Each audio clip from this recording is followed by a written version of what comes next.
Okay, good day everyone. Now we are in lesson 4.4 entitled the point estimate for the population proportion P. Our lesson outcomes: at the end of the lesson, the learners are expected to understand the population proportion P, illustrate the sampling distribution of the estimator of P, state the characteristics of the sampling distribution of the estimator of P, identify the point estimator for the population proportion P, and last, compute the point estimator of a population proportion P.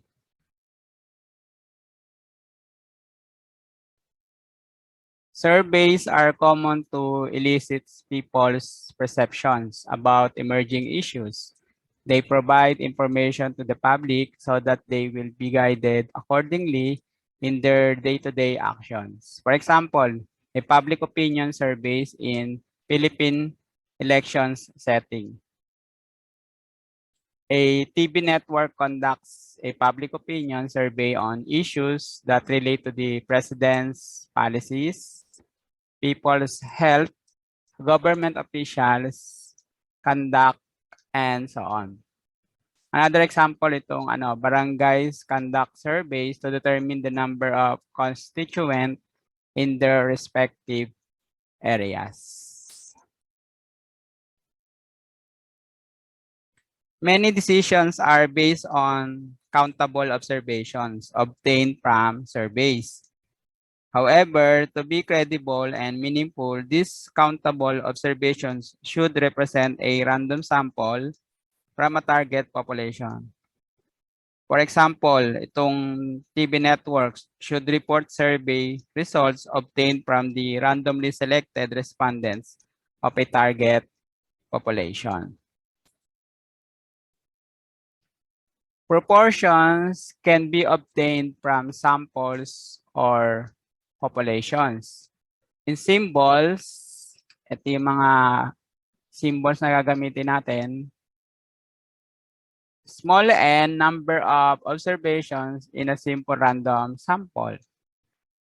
P hat, ito basa natin dito ay P hat, that is sample proportion. Small letter P, population proportion.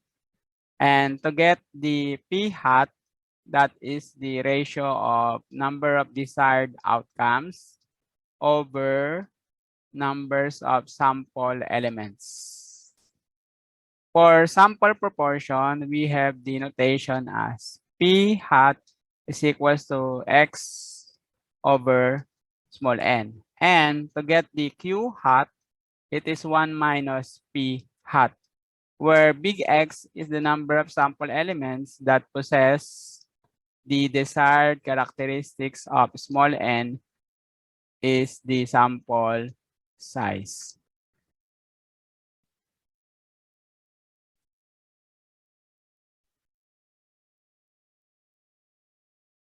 Example 1. A random selection of school students were asked whether they like, okay, maglagay tayo ng number 1 for like, do not like, number 0, or cannot desire, number 2. Whether they like or not a new kind of snack served by the school cafeteria. The responses are shown as follows. Ito na yung naging result ng mga responses. So kapag 1 ang sagot nila, that is like. Kapag 0 naman ay do not like. At kapag 2, cannot desire. So mapapansin natin dito sa ating result, ilang respondent. 1, 2, 3, 4, 5, 6, 7, 8, 9, 10. 2, 4, 6, 60 respondents, 60 or 60 samples. The question 1 is, what is the proportion of the respondents who like the new snack? Okay, so tingnan natin. So pag tingnan natin sa ating sample, makukuha natin ang result. There are 31 who like the snacks or the snack. So pag kinuha natin ang kanyang p hat, that is 31 over 60. Kasi yung total na respondents, 60. Or it is the same or equal to 0.516. And it is approximately 0.52 or 52%. Question number 2. What is the proportion of the respondents who do not like the new snack? Ay doon naman sa ang kanilang response ay 0 kasi yun yung do not like. Okay, so ang makikita natin, meron tayong there are 14 do not like the responses. Okay. So 14, so pag kinuha natin ang p hat ng do not like, p hat DNL is equals to 14 over 60. And it is equal to 0.23 or 23%. Okay, next, the last. What is the proportion of the respondents who cannot decide the new snack? So, dun sa cannot decide, ang kanilang mga number na ilalagay ay 2. So, pag binilang natin yung ang response ay 2, there are 15 cannot decide the responses. So, para sa P hat subsidy or yung cannot desire, we have 15 over 60 and it is equal to 0.25 or 25%. Next is exploring proportions.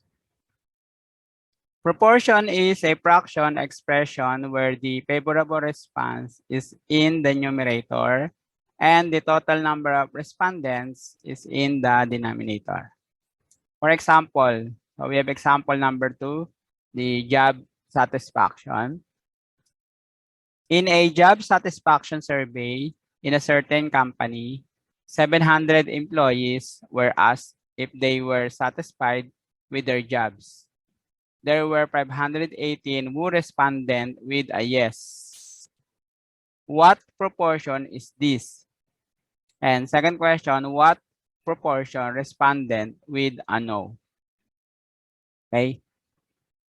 Tingnan natin. Step 1, determine what is asked in the problem. Ang tinatanong dito sa ating scenario, what proportion responded with a yes? Yun yung isa. And second, what proportion responded with a no? Next, step 2, specify the given information. We have a given X ng ating sample. We have 518. Yung 518, yun yung ang kanilang declaration ay responded with a yes. And ang total naman na respondents ay 700 and that is for small n.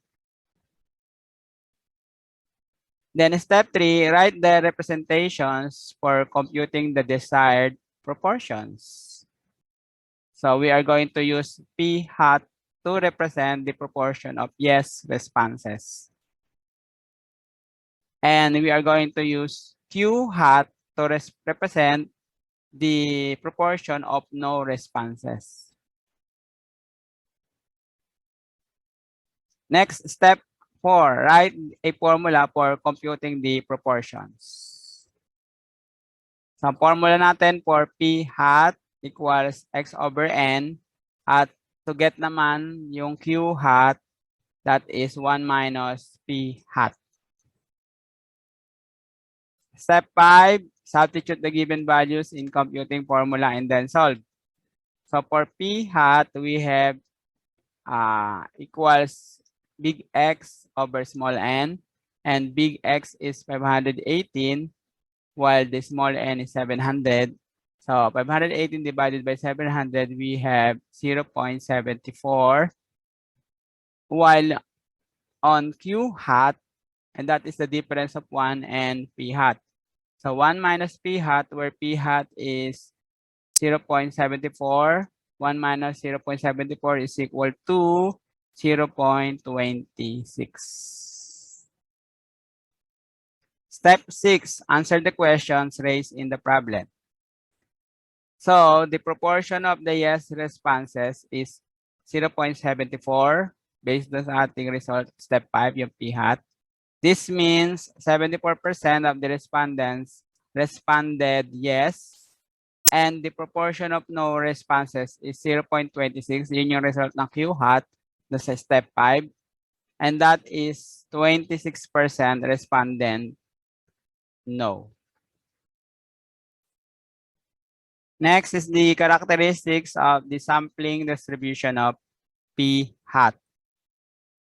Yung P hat natin, yun yung population proportion. The mean of the sampling of P hat is P. P for proportion. That is, P hat is the unbiased estimator of P. Second, the standard deviation of the sampling distribution of P hat is square root of P times Q all over N.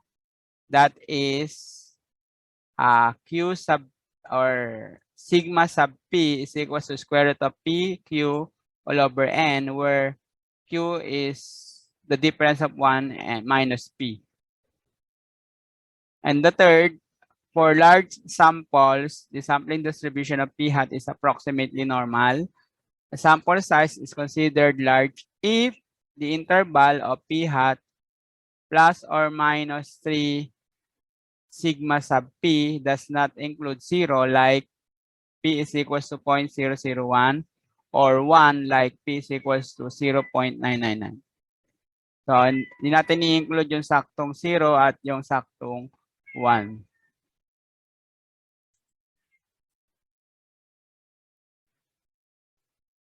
Okay, so kung titingnan natin yung kanyang diagram or yung kanyang graph. So, ito yung ating graph of the sampling distribution of P hat. Ang ating magiging center or yung tinatawag natin na mean, that is a P, P for proportion. Then, doon naman sa left ng P, meron tayong less than 3, or pwede natin sabing 2, tinatawag natin sigma sub P, at doon sa right naman ng P ay ganun din. So, 2 sigma sub P. Naandun yung ating tinatawag na area under the normal curve. Next example, number 3, political platform. In a political rally, an opinion poll was conducted among the present voters if they approve the platform of the candidate. 201 said they do approve. If there were 500 individuals in the sample, what is P and what is Q? Okay, for the solution, since we have a given big X, that is 201, dun sa ating scenario, at yung ating small n, or yung total sample natin ay 500, nandun din yan sa ating given. So, para makuha natin ang P hat, again, yung P hat ay proportional or population proportion. Ito rin yung nagiging estimator ng ating P. So, para makuha yon, that is big X divided by small n. And so, we have 201 divided by 500. So, the result is 0.402. Approximately, meron tayong 0.40. So, the estimator of P is P hat. And the estimator of Q is Q hat. Thus, the population proportion P is 0.40 or 40%.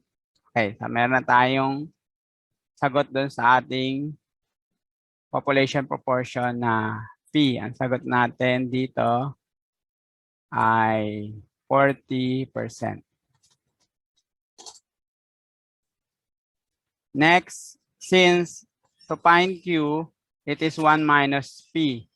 Then, ang Q natin ay equals to 1 minus 0.40 kasi yun ang value ng ating P. Then, makukuha natin ngayon ang Q. Ang Q ay 0.60 or 60%. So, meron na tayong sagot sa ating Q and that is 60%. Okay, so we have the following exercises 1 and 2. For number 1, find P hat and Q hat given big X and small n. Letter A, big X equals 28, small n 100. Letter B, big X 45, small n 240.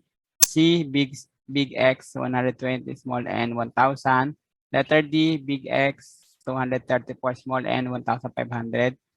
Letter E, big X 318, small n 2300. And number 2, in a survey of 400 individuals, 172 like to watch movies on the big screen.